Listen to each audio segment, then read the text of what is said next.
Cromwell unleashed his army across the Irish countryside, turning a campaign of conquest into a systematic programme of terror and devastation. No corner of Ireland was safe from Cromwell's iron fist. Town after town fell before his forces, and with each new victory came fresh horrors. His soldiers, emboldened by the bloodbaths at Drogheda and Wexford, carried out their orders with ruthless zeal, knowing that mercy had no place in Cromwell's Ireland.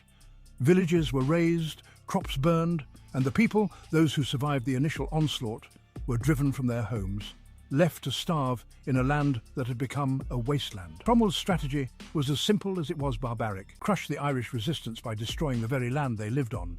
The scorched earth tactics he employed left vast swathes of Ireland barren, its people reduced to beggars in their own country.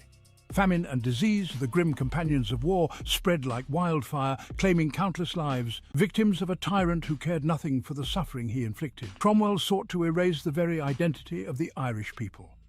His campaign was not just military, it was cultural genocide. Churches were desecrated, holy relics smashed, and the Gaelic way of life, with its rich traditions and deep roots, was systematically eradicated. The English language was forced upon the population, and the Irish, stripped of their land, their culture and their faith, were left to wither under the yoke of Cromwell's oppression.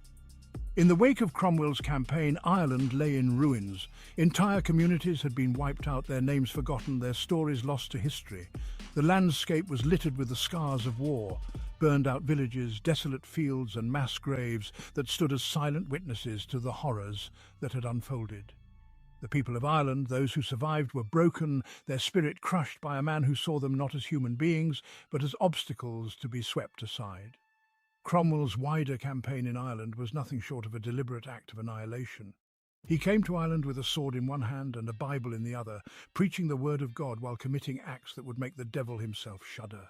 And in his wake, he left a country bled dry, a people dispossessed, and a legacy of hatred and sorrow that would echo through the centuries.